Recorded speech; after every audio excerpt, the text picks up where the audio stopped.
Today, it's Edwin's Monday evening property rant.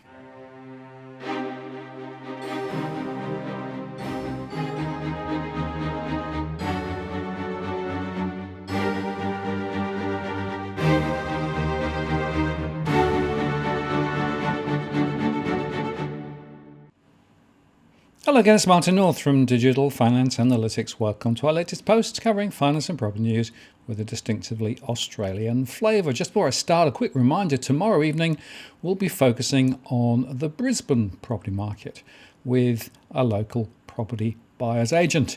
And I think there's a lot of interesting stuff to talk about, so mark your diaries and we'll see you then. But today I'm talking with Edwin. Hi Edwin, how are you going? Hey, shenanigans, Martin. Shenanigans is the word for the week. Shenanigans. Shenanigans. I'm not sure. All over the place with the market and as well as Brisbane. I just heard you mention Brisbane. They're in lockdown. More shenanigans up there, Martin. What's going on? I know. It's pretty amazing, isn't it? And interestingly, the conversation with Megan Wells tomorrow, who's, as I say, Brisbane based, will be quite interesting because I've asked her to go into some deep detail about what's going on in the Brisbane market, right? So it'll be quite interesting. But of course, lockdown, another 3 days minimum, all of a sudden, and wherever you look, there's a bit of madness around. Look, madness, and the shameful thing about our industry, or my industry, is the simple fact that selling agents are well and truly taking advantage of their position, because unfortunately, as we say over and over and over again, Martin, the regulators are basically hamstrung. They haven't got the manpower, but I'm still hopeful that come the 2nd of next month, they're going to be walking the beat.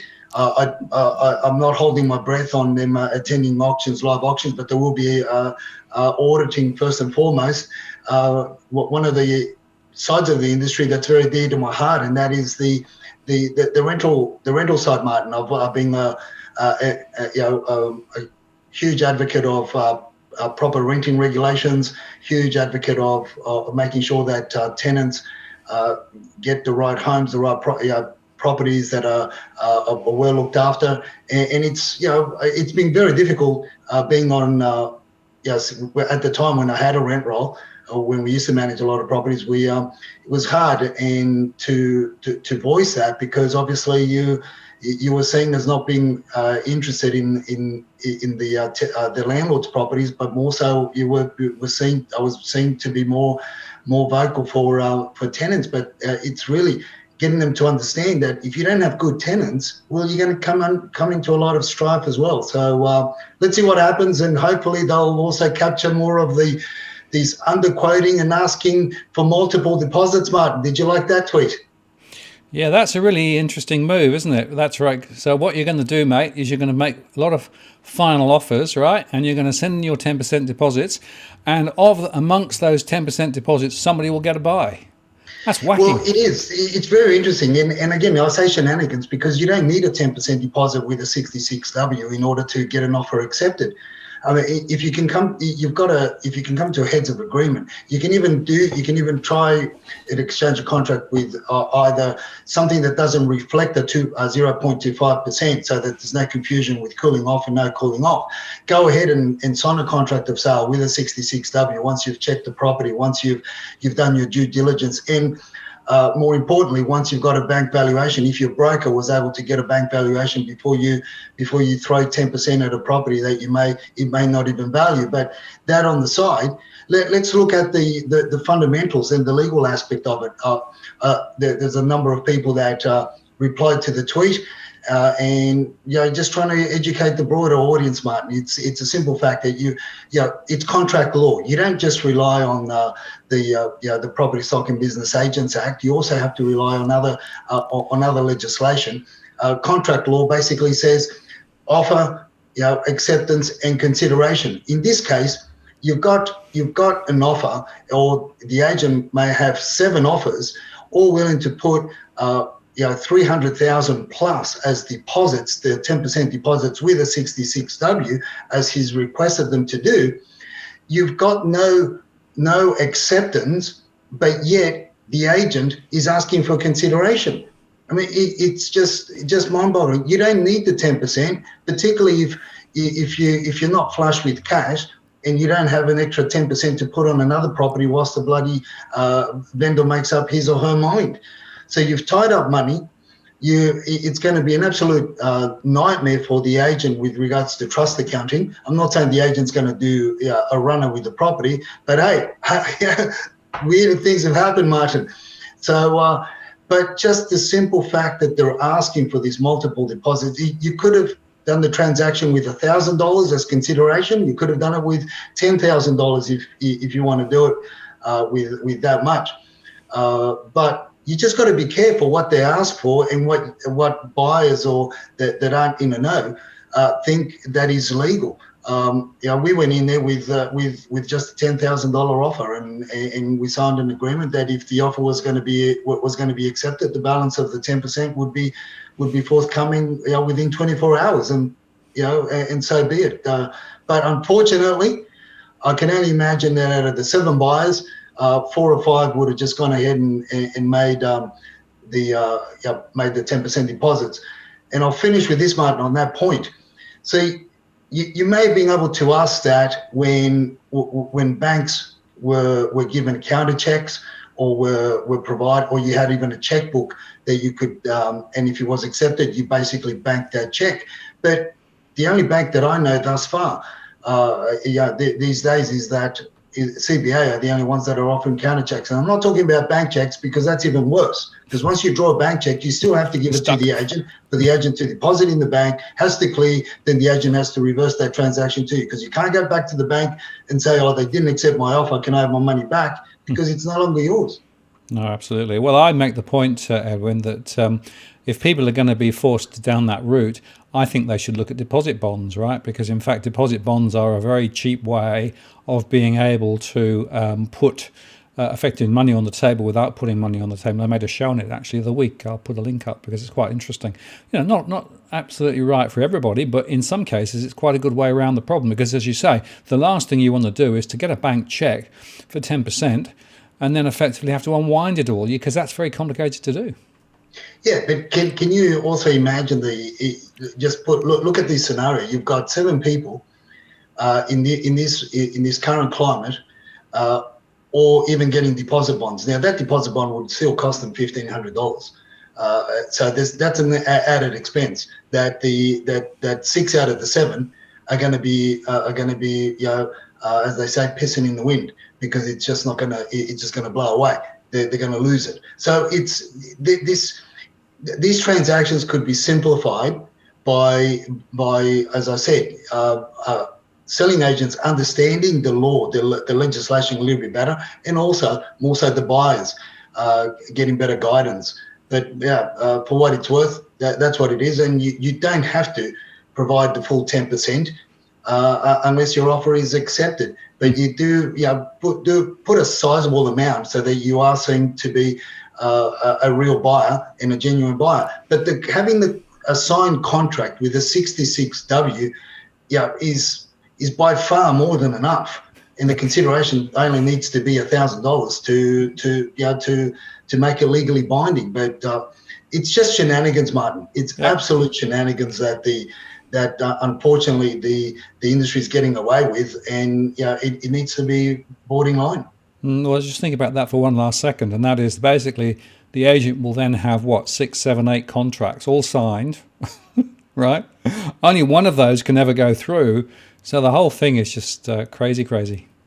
Yeah, and like I said, the trust accounting for the agent doesn't realise how much work he's bringing on himself for making sure that the trust account balances.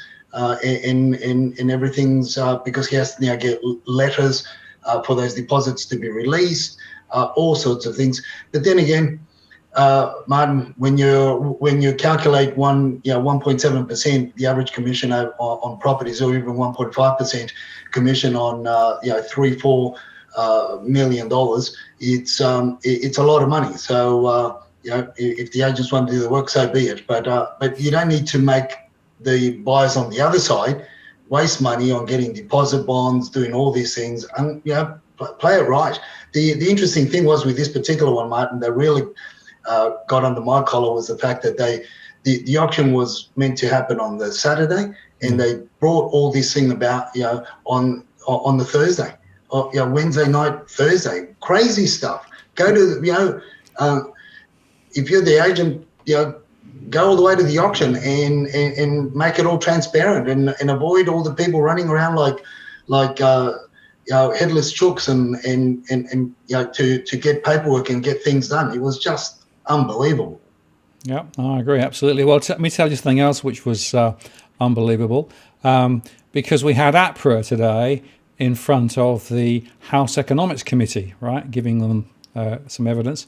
And there was a bit of discussion, Tim Wilson and a couple of others, were pushing back on the question of house prices, etc., And, we heard again from Wayne Byers, the typical refrain, well, APRA is not in any way involved with house prices whatsoever. It's nothing to do with us, right? All we're interested in is the financial stability of the banking system. In other words, they really just run the Banking Preservation Society, right? There's absolutely no interest in what's happened to real consumers, what's happened to real house prices. And they actually went on to say, and of course, with the removal of responsible lending, as the government is trying to advocate, what it actually means is that you have to fall back on AFCA, which effectively is the disputes resolution entity now.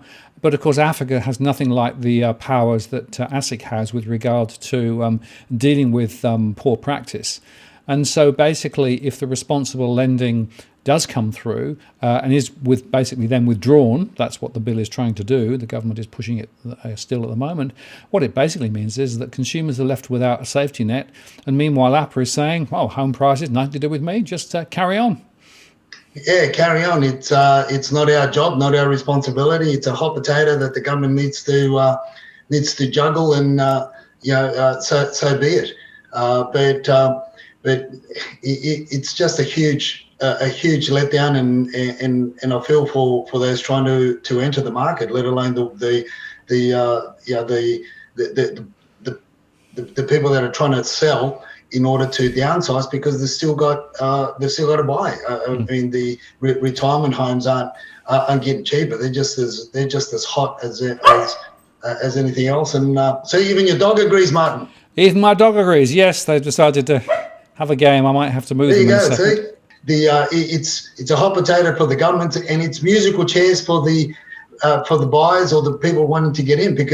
And I say musical chairs because how far is this bubble going to be inflated before it pops? And when it pops, who's going to be left holding the bag if they bought something with way too much emotion, and there's no upside to mitigate the loss should their economic situation change. And the economic situation is changing for many, Martin, because I've been in contact with insolvency lawyers as well as accountancy firms, and they are ramping up because of the simple fact that the moratorium is being lifted. So now they're ramping up, and let's see how many businesses are left standing post the end of the month.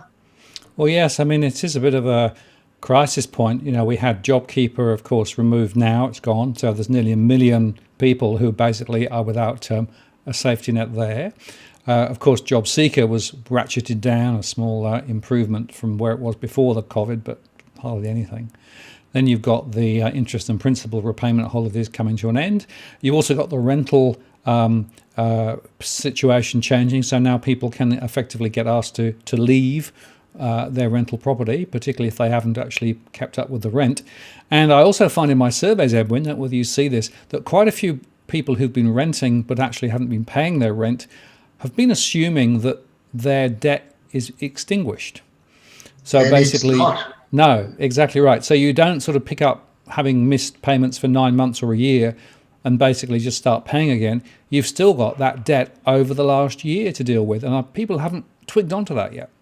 No, they haven't, and that's been, and I've been, as I keep an ear to the ground with regards to the rental side of things, because of my personal interest in terms of what goes on there, and trying to assist the people that are looking for tenancy and the like. as I said earlier on in the show, because of my heart's there, and that's how I came into the industry as property in the property management. But also it's alarming to know and to hear how many applications are made with the CTTT. They're inundated with applications for to be able to issue vacating notices to tenants.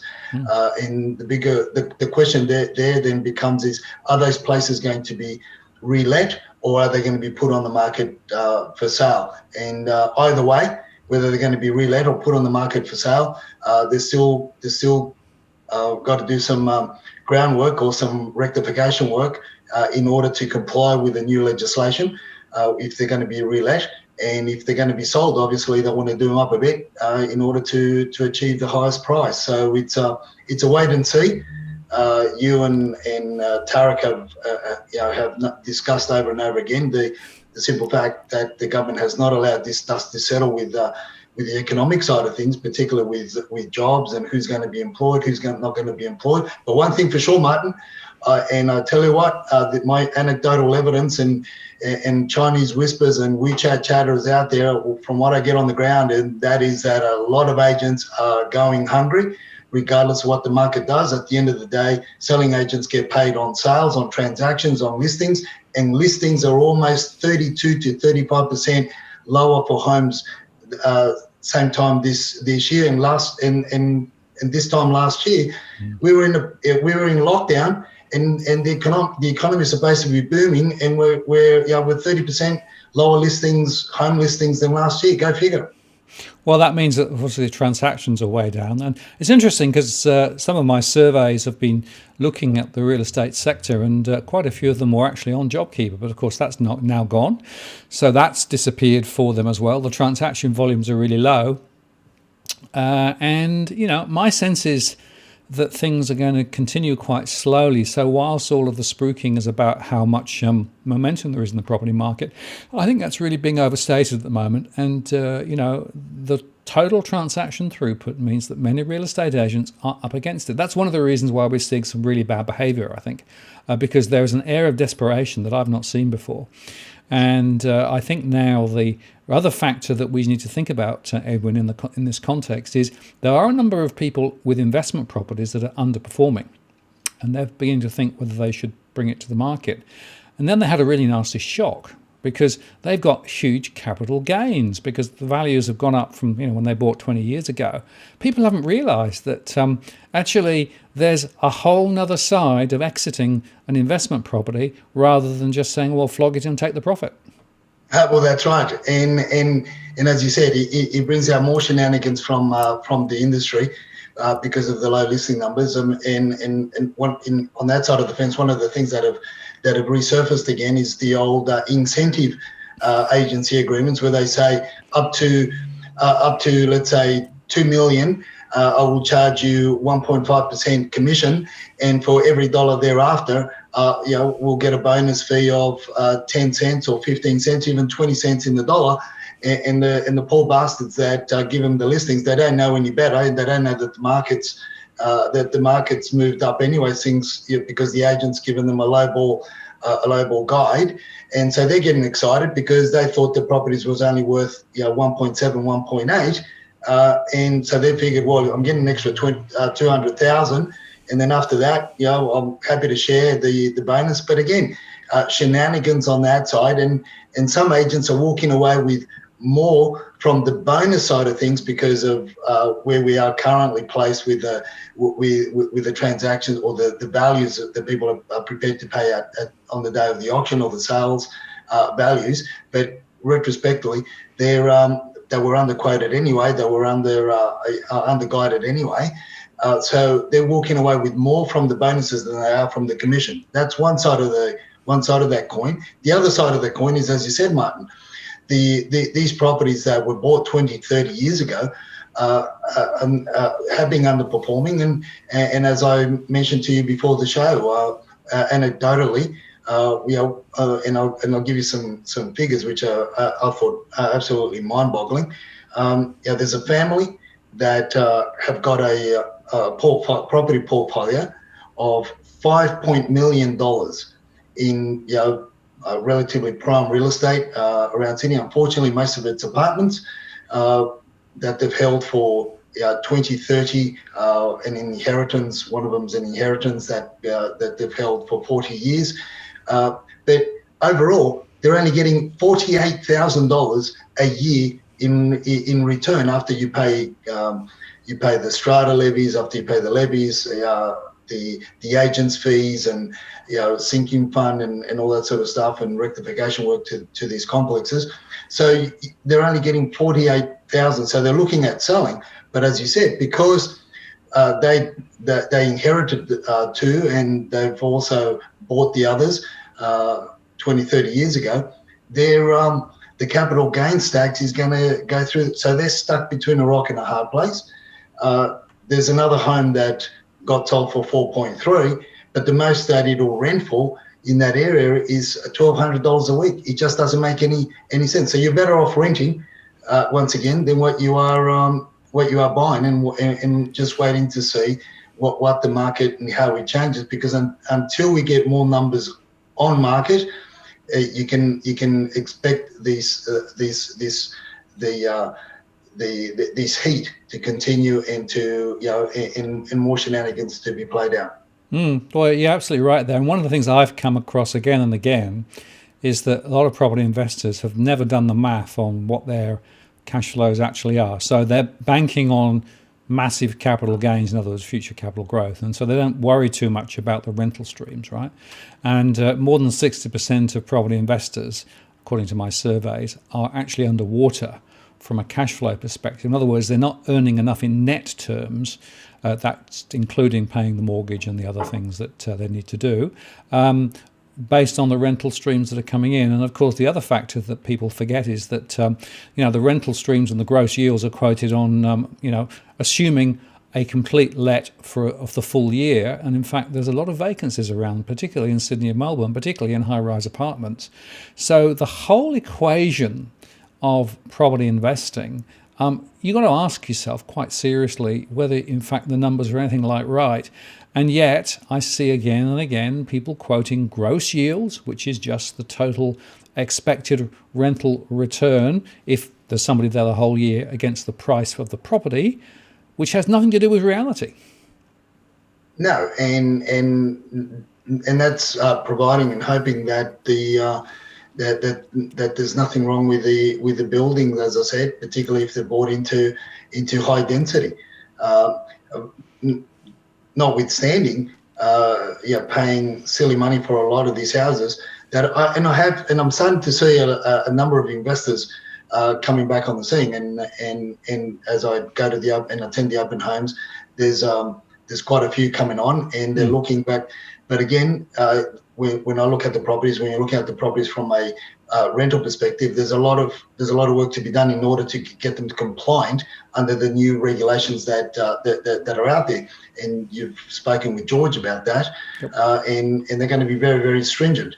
So but again, it just doesn't make sense. The value of the home to the rental incomes achieved. And as I say to people, whether you're looking for a rental, whether you're looking for outside of apartments, whether you're looking for a rental, whether you're looking to buy, sometimes you need to look a little bit further out in order to get a bit more bang for your buck. But if you're looking for apartments, there's a lot of bargains to be got out there if you're looking for rentals, because there's a lot of vacancies, and as much as they're not advertised on the main portals, they're out there, and if you dig around, you can get some real, you can get some great opportunities. Whether you want to be close to the harbour, whether you want to be in Homebush Precinct, whether you want to be in Parramatta, Chatswood, no matter which way you want to go, as long as there's a high rise, I can tell you what, you can get a bargain in terms of a rental if you feel comfortable living in a high rise. Well, the other thing I just wanted to touch on, which is sort of connected but extending it, is this thing called rent vesting, right? I've seen a whole lot of spruikers over the last couple of weeks saying, what you should do is you should rent somewhere where you want to live, and then you basically go buy a property cheaper somewhere else where you can actually spend less money and get a better deal, right? And that means that you're going to be ahead because, of course, you'll get the capital growth in those other areas. I think there are a whole bunch of traps for the unwary there, and it's certainly not a silver bullet, despite the fact that a lot of agents and a lot of mortgage brokers in particular are spruiking this to high heaven at the moment. Yeah, look, rent investing's been around for decades. Chris Gray, I've heard him speak about it, and he's one of the most vocal people on rent investing, and he has been successful because he's been able to buy at the right time and buy the right properties, and always looking at the upside. And that's what I've always said as well. Fundamentally, you don't just go with the hype. You've also got to do your due diligence, as you and I have speak about, in every other podcast. You've got to do your due diligence. You've got to get a hold of the right managing agents. You've got to look at things with a microscope, whether it be the figures, whether it be the property itself, the potential hazards, whether it be a high rise, whether it be a medium density, whether it be a freestanding home, an old terrace that it's got that's 50, 60, 100 years old, and you've got rising damp, and you've got to deal with those issues, those new health issues. I mean, it's a minefield if you get the wrong investment, the wrong purchase for your as a long-term family home. If you don't do your due diligence, and if you don't look at things with open eyes. But if you follow the hype, if you follow the advice given by the selling agents and what the mainstream media do, of course you're going to get yourself. The potential of getting yourself in hot water is a lot higher than not.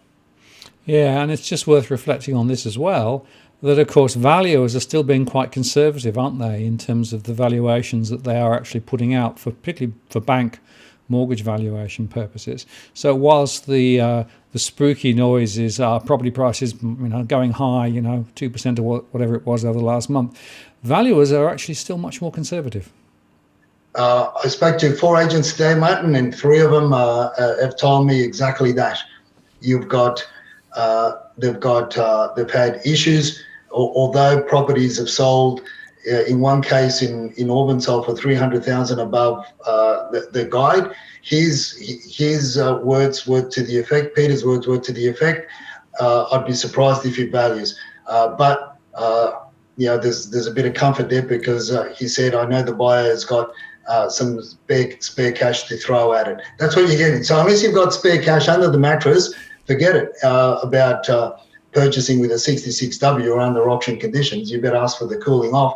And of course, if you ask for the cooling off, you're going to be second, third, fourth, fifth in line. But unless you're 100% and unless your mortgage broker can, guarantee you that bank valuation, like the guys that we work with do, in order to so that our buyers don't trip over. Particularly when we know that although they're getting a lower LVR than your average punter, we still want to make sure that they've got some honey put away in the top shelf, so that if they need it, they can pull it down and use it. Otherwise, it's be prepared to lose your deposit.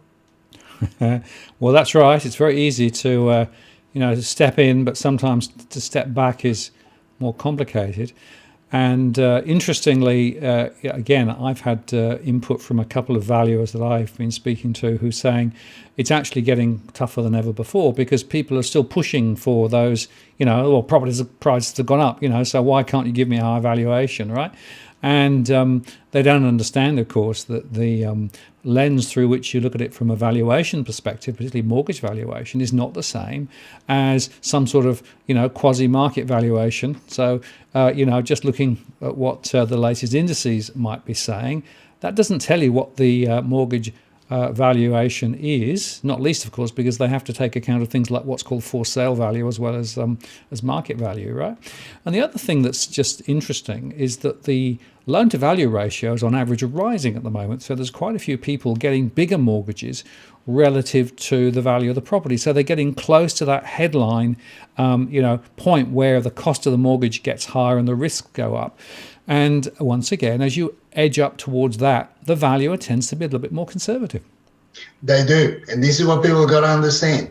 If you're looking for a 90% LVR, you can be rest assured that the valuation is going to come in short, and you better throw some money in it.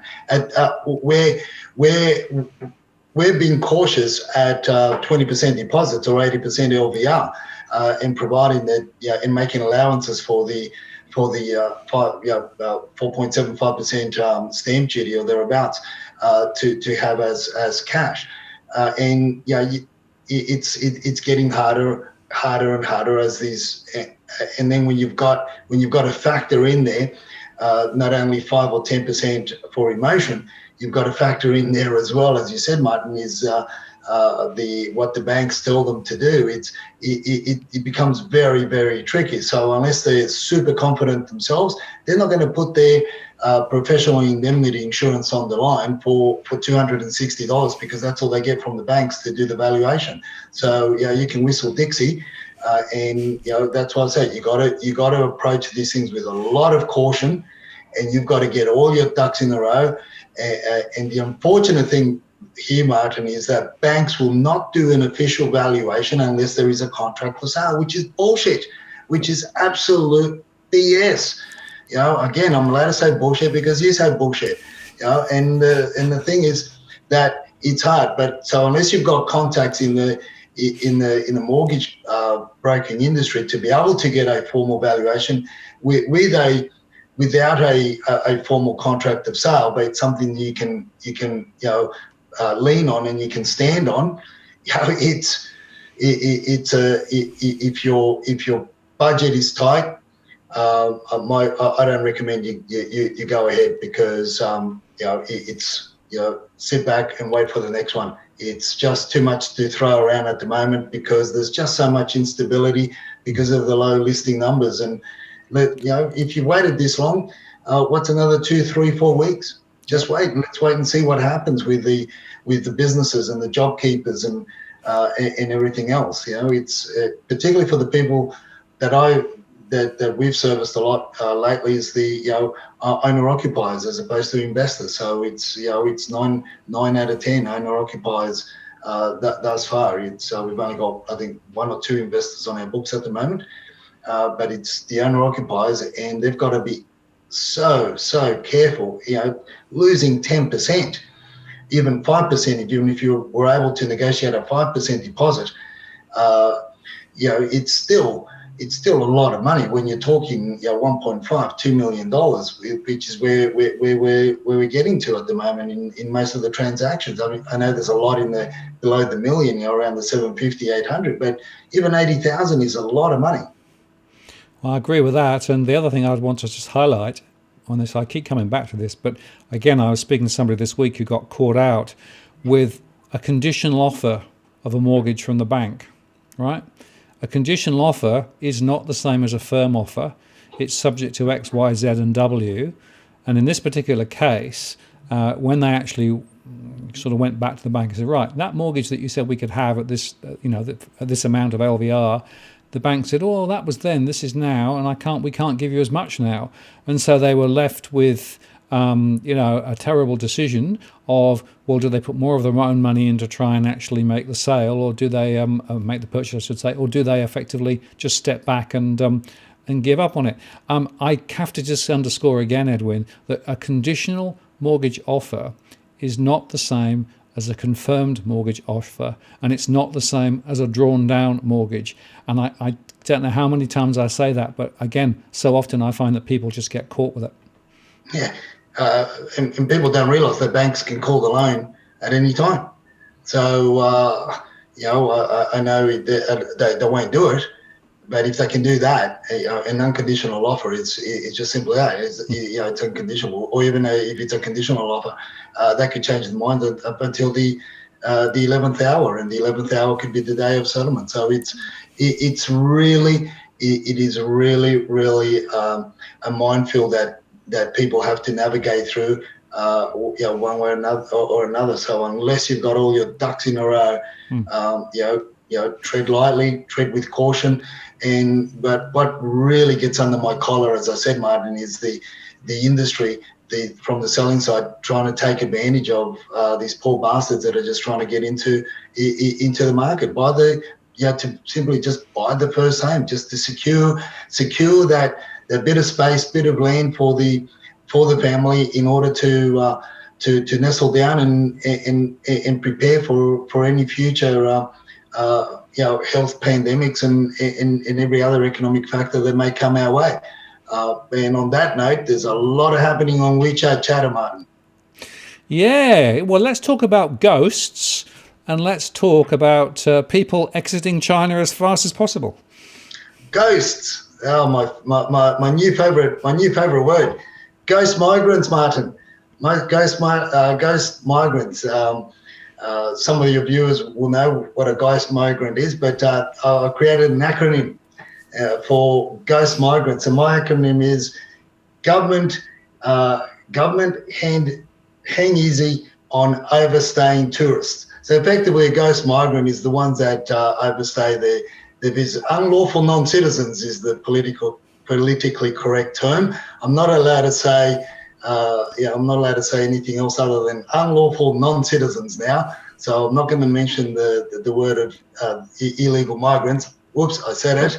I said I wasn't going to mention it, but I've mentioned it. Bugger.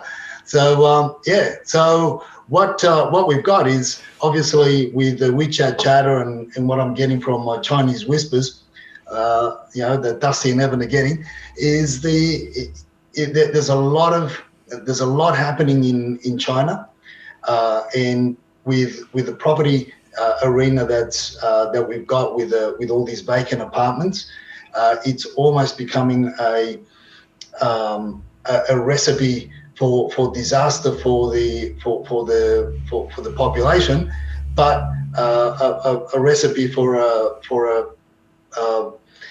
chocolate cake for the government. Everybody likes chocolate, so I'll call it a chocolate cake, because effectively with what's happening, and there's a bit of upheaval in China, and there is fears of, as I mentioned before, the Chinese government have told their people to prepare for famine, prepare for war, and be prepared for basically a change of things, because a lot of there's a lot of international instability, economic instability, all sorts of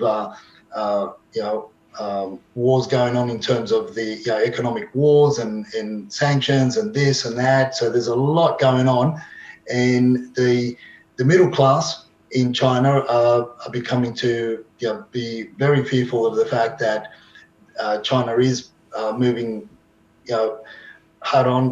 headfirst into a war scenario, whether it's an economic war or whatever. They know, and they're people. So what we've got there, Martin, is a lot of people are preparing to take up positions, or for the children to take up positions, student visas to come over as students, or they themselves to come over as students, and bring part of the guardians or the family with them, being the guardians, to basically start looking at a safer place to live. And what I'm being told from my WeChat chatters and Chinese whisperers is that they are planning to overstay. Hence the reason why we're going to have a lot of ghost migrants in the country. But we also feel, and we also believe, that the government are going to turn a blind eye, or, as I say, hang easy on the overstayers, because they want cheap labour as well, or the powers to be want cheap labour and want they're just going to turn a blind eye, basically. So we're going to get a lot of ghost migrants, because also it becomes appetizing and intriguing for these people to then occupy the hundreds of thousands of vacant apartments that we have in most of the capital cities. Yeah, well, there's a lot of talk, of course, about the government finding various ways to increase the migration, and through formal and less formal routes. But of course, the thing that I'm wrestling with, Edwin, is that with unemployment much higher than previously, and it's probably going to go up now because of the end of JobKeeper, right?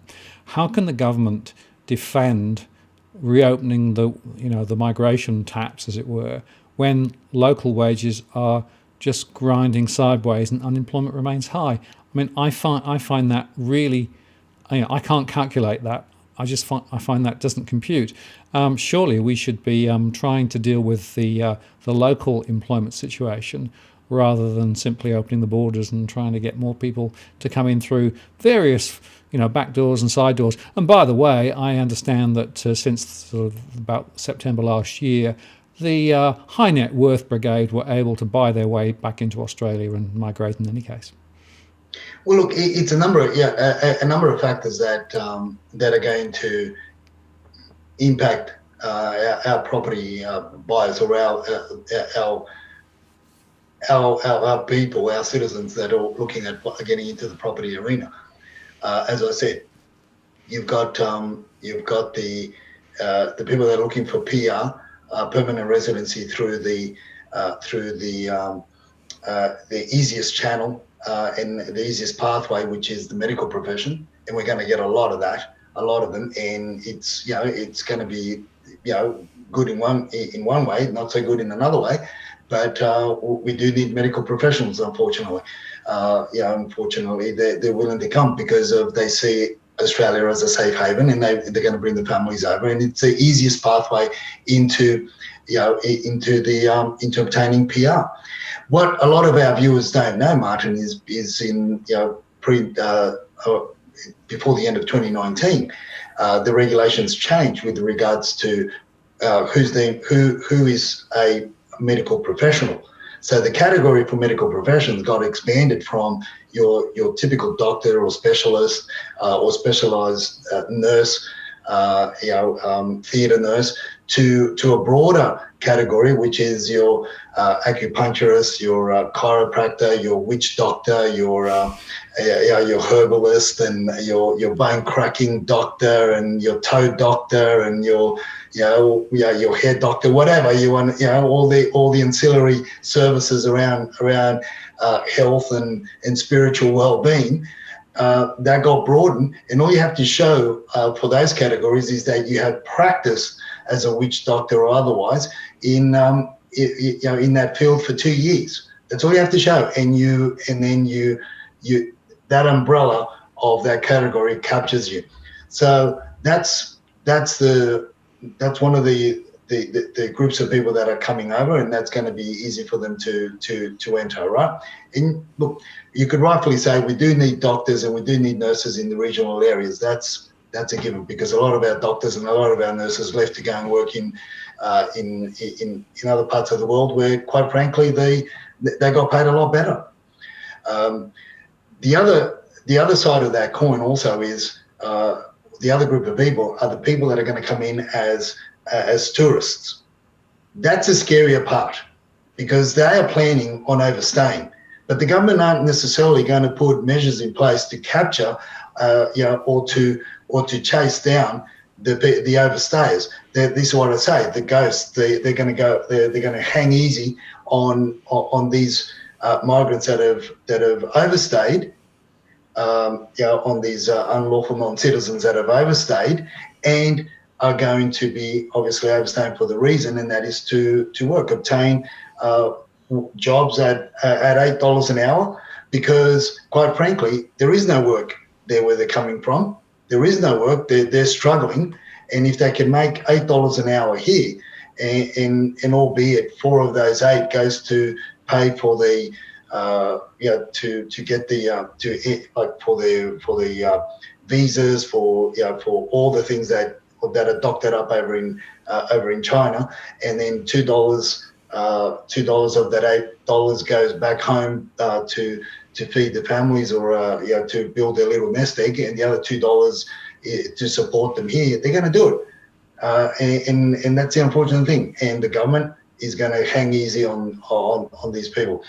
Then obviously, there's the greater need of the of the students that are wanting to or the families, the middle class that want their children to come over as students, so that they can also one half of the guardians can come over and stay with them and start building, looking to secure a long-term residency here, and so forth. So this is up to the government now to control this. But the question is will they control it? And you and I know what the answer to that is, and that is, not something that most of the people want to hear, unfortunately. But it's not just one side of the fence, Martin. It's both sides of the political arena, most sides of the political arena, because they want to save this bloody property market, these high-rise developments and everything else, and they've got no regard for the people that are genuinely looking for work, seeking work, that are losing all the lifelong savings because of all this other stuff that they're not protecting us from. Yeah, well, I agree with that, and unfortunately, the government's got a track record. And I guess, Edwin, the final point to make, and it's one we've sort of touched on before, but just to re-emphasize, right? When you're actually going and buying a property, right, you got to think about who else is actually competing with you to buy that same property, right? And it's quite often the case that some of the people you are competing with are competing on a very different basis. And so, for example, I'm thinking of things like builders who basically can knock it down and put up 6 villas on a house plot, for example, or 2 to 3 families that are clubbing together to buy for multi-generation occupation, things like that. I think people sometimes don't understand that there are other buyers with a different lens on property, and therefore they can end up with a very different fair value price than a standard buyer could actually ever see. That's right, and I'll even to the developers or the small builders that knock it down and build a duplex. They see the small development side. There's also the ones that don't knock the property down. They look at it. They'll add 2 rooms or an extra room, or they'll expand, or they'll basically renovate to flip. And in this market, they've got the confidence. And a lot of these people that they're not borrowing from the banks. They're playing with cash because they don't have the bigger projects. They're too scared to put the money into medium density at the moment because they themselves don't know what to, what's going to happen. They're still waiting as well, but they've got to keep their machines rolling. They've still got to make money. They can't just sit there idle and keep the tradespeople idle, because they will lose the tradespeople that they've worked with over the years. They will lose them, because if they don't do it, the tradespeople will do it, because they've also got to keep things moving along, because they've got their subcontractors. So you've got this group of people that you go toe to toe with at auctions or pre-auctions or making offers, and unless you know who your opponent is, you can get burnt, because they've got a different lens. They're adopting they've got a different attitude. They've got the cash to add on. They've got the skill set. It's not going to cost them $200,000 to put an extension on like it will cost you. It's going to cost them 100, and they'll make the extra 100 when they sell. And when you take into consideration stamp duty, capital gains tax, they're still going to walk away with 100,000 in their pocket, which is their wages for the 6 months. So they're buying themselves a job in order to keep the machine moving along. We've also talked about the people that have made a lot of money on crypto, a lot of money on Bitcoin, and they're transferring that asset pool to a principal place of residence because they feel it's timely and they feel a bit more secure. Some say Bitcoin's going to go to whatever, whatever your belief is. But there's a lot of people that are cashing out and putting it in. And I've met these people. I've met them face to face. They've contracted me to help them buy and help them, at least make the right decision and make the right offers on properties, regardless of the fact that what my beliefs may be with regard to that area or with regard to the price that they're willing to pay. But when you've made 1.5, 2 million, 3 million, 4 million on shares or on Bitcoin, they're willing to throw a bit more. They just want to be first cab off the rank in order to make an offer and walk away with a property. Yes, and then you've got the Asian community that they're not interested in starting up a new Chinese takeaway restaurant or Chinese restaurant or Asian cuisine, because they're not confident that this is going to be the last pandemic one. So therefore, they're pooling their funds to either buy a bigger home or selling their apartments to buy a home, and hence the reason why they are so much in demand.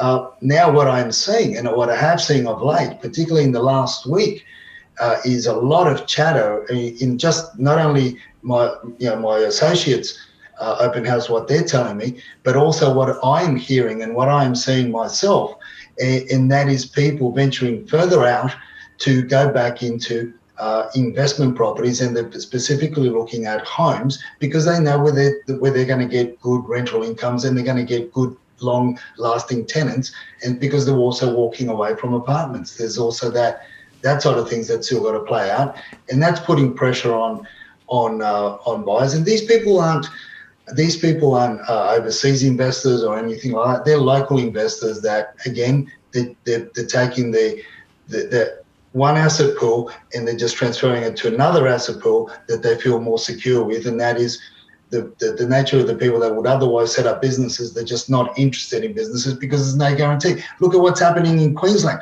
Four-day lockdown and over Easter. Come on, so they're absolutely crushed, and there's no confidence in that business community whatsoever. So they don't want to spend on businesses, and therefore the best alternative for them is property.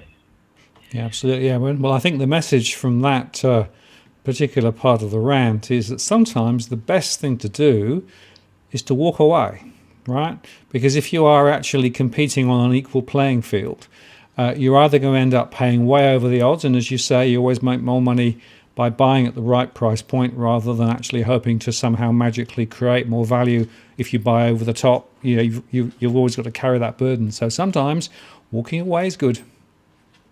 Yeah, walk away or look a little bit further afield to get a little get more bang for your buck and make the sacrifice. It's easier said. I mean, look, I've done it in my younger years. I did it, and I'm encouraging my son to do this.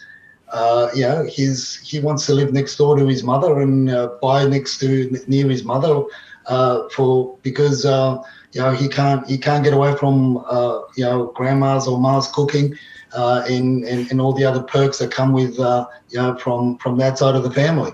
But I've said to him, you can't afford it, son. You can't afford it. You got to look further afield, make the sacrifice, look further afield, and look at ways.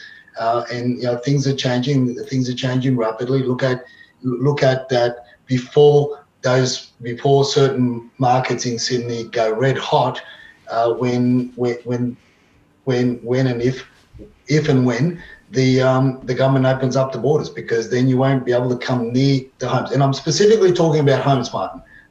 A specific type of homes in specific type of areas that I think are still undervalued and have got a bit to run because of the dynamics. And as you said, as we've spoken about from when the pandemic and it became a household topic from last year, and we said there was going to be a dynamics, a shifting of demographics.